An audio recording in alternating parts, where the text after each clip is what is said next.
Hola fantasmas, hoy voy a volver a una de las lecturas de mi juventud. Vale, que no soy tan viejo, pero me refiero a mi juventud como escritor, o al menos como aficionado a la literatura.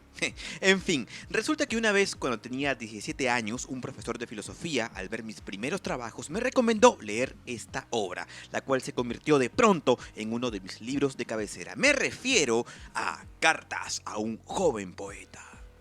¿Qué es la obra epistolar que reúne la correspondencia que mantuvo, por un lado, Rainer Maria Rilke, siendo él ya un poeta consagrado a fines del siglo XIX, y Frank Capus, un joven entusiasta que tenía por aquel entonces la afición de escribir? ¿Y qué es una obra epistolar? Bueno, es una obra que está compuesta por un conjunto de cartas, o sea, lo que existía antes del Facebook o del WhatsApp, o cuando la gente escribía pensando en lo que decía, es decir, componía mensajes con días de planeamiento, incluso haciendo varios borradores del mismo texto. Así que es lógico pensar que tratándose de cartas escritas por un gran escritor, las mismas sean una obra literaria en sí. Y es que en estas páginas, Rilke, con mucha sabiduría, comparte muchos valiosos consejos que trascienden el ámbito de la literatura y resultan aplicables para afrontar los problemas más profundos de la vida humana. Y bueno, para no ser ya más larga la introducción, acabaré por decir que este es un libro tan clásico y tan básico que no solo este servidor lo ha recomendado previamente en otros videos, sino que además ya se ha vuelto un nombre usual para conjugar en obras similares, como por ejemplo Cartas a un joven novelista o Cartas a un joven ingeniero. De cualquier manera, lo que nos atañe el día de hoy es que he reunido algunas citas comentadas de los que me parecen los pasajes, los consejos más importantes de este libro, y son 5 consejos de Rainer Maria Rilke para los artistas. Número 5. Este primer consejo lo encontramos en la carta número 3 y dice: ser artista es no calcular, no contar, sino madurar como el árbol que no apremia su savia, mas permanece tranquilo y confiado bajo las tormentas de la primavera, sin temor a que tras ella tal vez nunca pueda llegar otro verano. A pesar de todo, el verano llega, pero solo para quienes sepan tener paciencia y vivir con ánimo tan tranquilo, sereno, anchuroso, como si ante ellos se extendiera la eternidad. Esto lo aprendo yo cada día, lo aprendo entre sufrimientos a los que por ello quedo agradecido. La paciencia lo es todo. El arte no es equiparable ni medido por la razón, parece ser el mensaje de esta carta. Con él, el poeta quiere aconsejar a su joven amigo, siendo él influenciado por el estilo romántico de aquella época. Ojo con la frase final: esto lo aprendo yo cada día, lo aprendo entre sufrimientos, donde cierra una idea que desarrollará posteriormente: aportar a los sentimientos negativos un carácter utilitario. Número 4. Este consejo lo encontramos en la carta número 9, escrita en el año 1904. Con respecto a los sentimientos, esto: son puros todos los sentimientos que le abarquen totalmente y le eleven. Es impuro aquel sentimiento que prenda en un solo lado de su ser y llegue por ello a torcerlo, a deformarlo.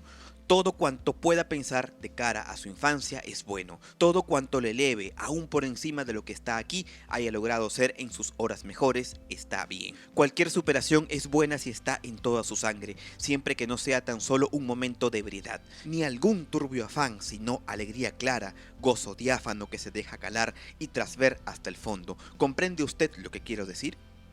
Un ideal romántico también muy compatible con el pensamiento oriental. Regocíjate en lo positivo, comenta el poeta. De uno depende alargar la felicidad y que sea plena en este mundo. Con lo cual, me parece que dista de la concepción religiosa que algunos estudios proponen acerca del autor. Si analizamos sus palabras, podemos entender que él concibe la idea de la felicidad al margen de cualquier divinidad.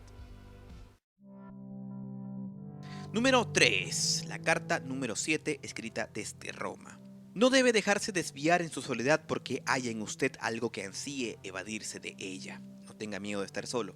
Precisamente este deseo, si usted sabe aprovecharlo con serenidad y dominio, sirviéndose de él como un instrumento, le ayudará a ensanchar su soledad en el dilatado campo. La gente, valiéndose de criterios convencionales, lo tiene todo resuelto. En los libros de autoayuda, inclinándose siempre hacia lo más fácil y buscando aún el lado más fácil. Pero claro está que nuestro deber es atenernos a lo que es arduo y difícil. Todo cuanto vive se atiene a ello. Todo en la naturaleza crece y lucha a su manera y constituye por sí mismo algo propio, procurando serlo a toda costa y en contra de todo lo que se oponga. Poca cosa sabemos, pero que siempre debemos atenernos a lo difícil es una certeza que nunca nos abandonará. Es bueno estar solo, porque también la soledad resulta difícil, y el que algo sea difícil debe ser para nosotros un motivo más para hacerlo. Nótese que Rilke en varios pasajes intenta desanimar a Capus diciéndole que el camino del poeta es difícil. No quisiera arruinar el final del libro, pero algo de ello obligará al joven a dar una vuelta de página. De todas maneras, a estas alturas Rilke está convencido de que si la vida del artista es difícil, es porque efectivamente es difícil, y eso debe ser deseable por naturaleza. Número 2. Esto lo encontramos en la primera carta. Usted pregunta si sus versos son buenos. Me lo pregunta a mí, como antes se lo preguntó a otras personas. Envía sus versos a las revistas literarias, los compara con otros versos y siente inquietud cuando ciertas redacciones rechazan sus ensayos poéticos. Pues bien, ya que me permite darle un consejo, he de rogarle que renuncie a todo eso. Está usted mirando hacia afuera y precisamente esto es lo que ahora no debería hacer. Nadie le puede aconsejar ni ayudar. Nadie. No hay más que un solo remedio, adéntrese en sí mismo. Escudriñe hasta descubrir el móvil que le impele a escribir. Averigüe si ese móvil extiende sus raíces en lo más hondo de su alma. Y procediendo a su propia confesión, inquiera y reconozca si tendría que morirse en cuanto no le fuera permitido escribir.